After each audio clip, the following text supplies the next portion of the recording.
But anyway, let's get to our next guest.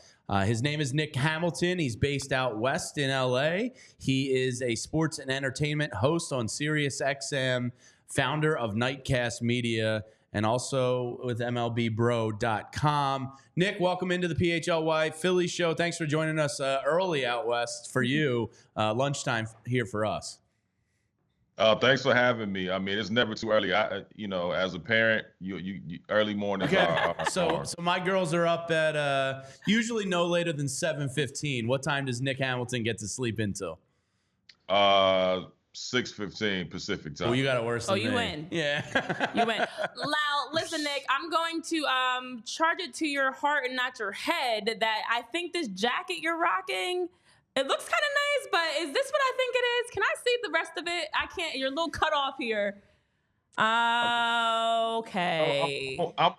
Listen, I'm born and raised on the West Coast. I'm born and raised on the West Coast. LA is my home. I'm going to always do it. So, it's West Coast first and then everybody else. Nick, we were friends, and this was going to be a fun interview, and now it's time. That's it. It's been nice having you.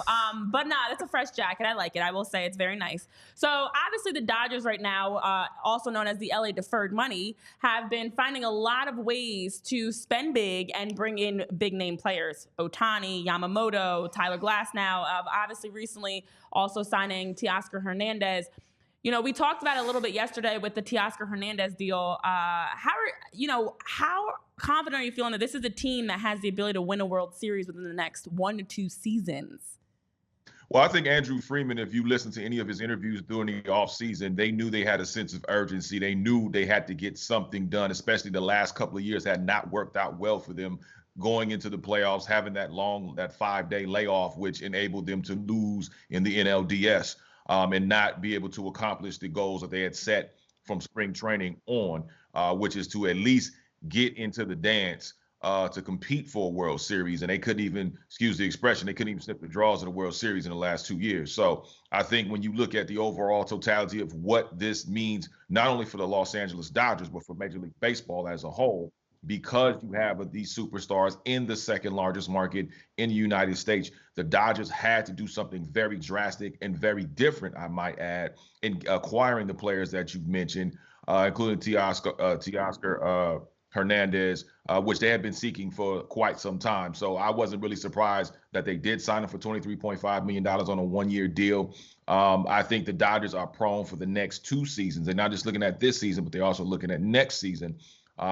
As far as being able to build that camaraderie. And I will say this much, people, Dave Roberts gets a lot of slack, and sometimes it's warranted, sometimes it's not. And I think people have to understand that you need to be sending Dave Roberts some gifts this coming season, because he is one of the catalysts and reasons why they were able to sign a Shohei Ohtani, a Yamamoto, because of that connection, because of the cultural connection that they all shared. And I think that helped tremendously, not only just being in Los Angeles, being a premier team in Los Angeles, but that connection that they have with Dave Roberts, as well as Andrew Freeman. So a lot of credit goes to them. And I think the Dodgers realize, hey, look, LA is a Laker in a Dodger town. You got LeBron James, you have Kawhi Leonard, the Clippers, you have USC Trojans at one point in time with Caleb Williams when they were going on that particular run. So LA is always busy and thriving. So you have to do something drastic to keep your name in front of the lights, in front of the people, and on the front covers of newspapers and hot takes and whatnot, to be able to stay relevant in this market. Yeah, so Nick, I'm curious your thoughts on this. I always think heels are good in sports, like these super teams that become heels. I think, I have more interest in watching a Dodgers game than I've ever had before. Do you think the Dodger fan base and team is ready to embrace kind of that everybody hates us? It's rooted in jealousy, but do you think they're going to thrive, kind of getting everybody's best shot this year?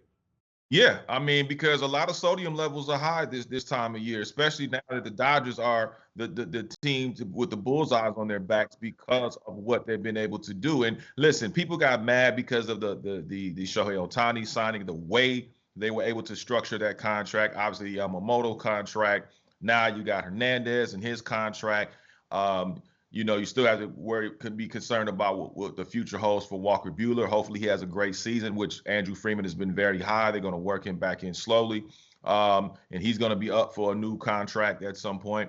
So I think, it's a lot of hate in people's blood, but you know what? You hate the best because you're not the best. And that's what it boils down to.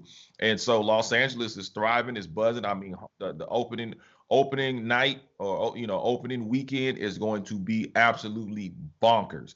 And even though Shohei Ohtani is not pitching, he's still going to be able to hit every day, which means there's going to be fanfare every day. I mean, I've had people hit me up, say, hey, man, you think you can give me a couple tickets? How about absolutely hell no?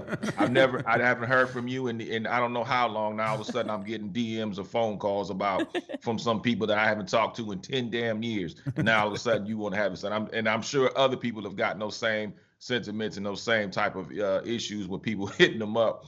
Some of my media colleagues have expressed the similar things. So I think Dodger fans are ready. I think Dodger fans are hungry for another title. I think Dodger fans got cheated, unfortunately, because of the COVID pandemic. When the Dodgers won in 2020, weren't able to really celebrate with a parade and really shower these guys with the appreciation that they deserve and that they earn for that 2020 World Series. So I think it's overly due for the Los Angeles Dodgers to have a parade down Figueroa at some point. Well, I won't ask the question I was considering about tickets. No, I'm just kidding. But it is interesting to me how people all of a sudden come out of the woodworks and very conveniently now can remember you and want to reach out for tickets. But with that being said, all that the Dodgers have done, we've still heard their name connected to others, Dylan Cease being one of them.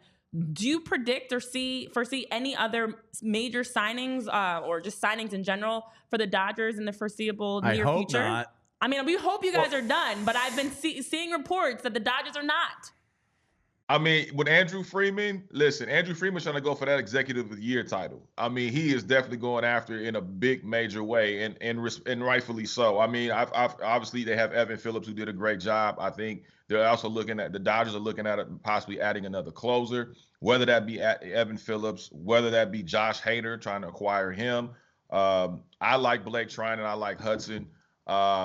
But I think Evan Phillips is the guy. If they're going to go with a closer, I would look at Evan Phillips. But I definitely wouldn't turn my nose down at Josh Hader. I think Josh Hader has proven that he can definitely know how to close a ball game. You can throw him in. And if they're able to acquire Josh Hader for a few years, then why not do it? Why not pull the trigger? Hey, if you're going to load up right. Don't halfway do it. Load up right. So listen.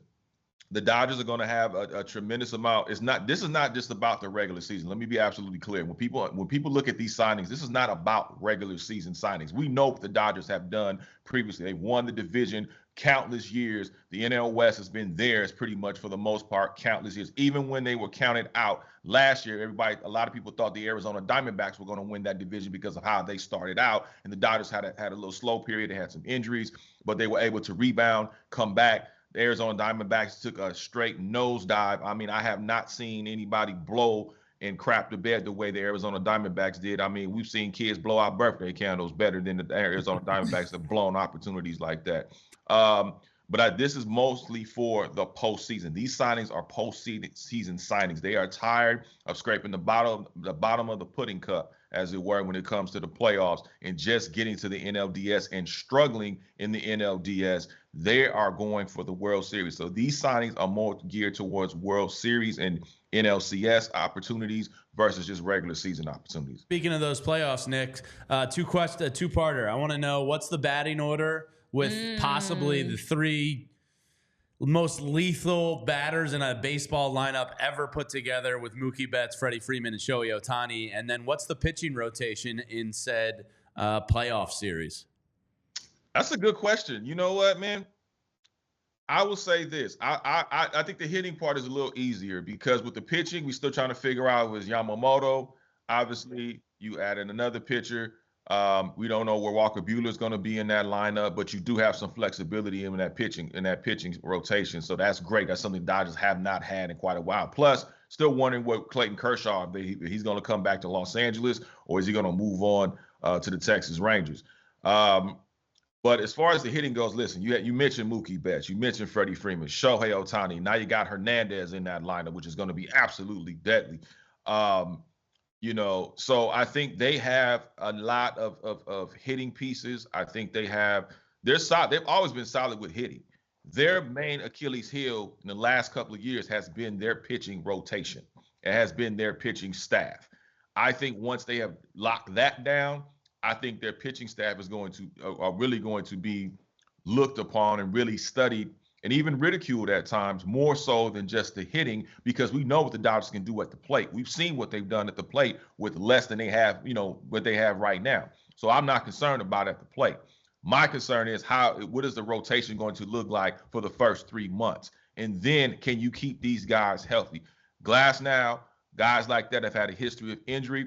Fortunately, they were one of the best training staffs and medical staffs in Major League Baseball with the Los Angeles Dodgers training staff. So my hat's off to them when it comes to that. So I think if you can keep these guys healthy going into that especially post All-Star break, when it really starts to count and matter, that's what you're going to have to see from the Dodgers. Can they stay healthy in that and really be hot at the right time? Because as y'all know, whether it's the Phillies, whether it's the Dodgers or whoever, it's a crapshoot. You got to be hot at the right time, at the right moment to be able to get those opportunities that you desire from spring training on. Yeah, you're right about that, Nick. I know various people in the chat are bringing up questions about the pitching as well. And our producer, Tyler, actually has a question for you about the pitching. So I'll let him ask it. Yeah, so first off, Nick, this is more of a statement than anything else. Dodgers fans, can name your price for Brusdar Graterol. Just let me know what it's going to cost for the Phillies to get Brusdar. I love that guy. But my real question is, you talked about the rotation, and Ohtani comes back next year, and Dustin May and Tony Gonsolin come off of injury, and Gavin Stone has made appearances, and Michael Grove has made appearances in Major League Baseball. There's a plethora of options. If this team were to move one of the younger arms, maybe at the end of this year or before next year, which of the starters do you think is the most likely to be moved? Listen, you're asking just from a point of view of mine. I would probably say if I have to look at, the Dustin Mays of the world,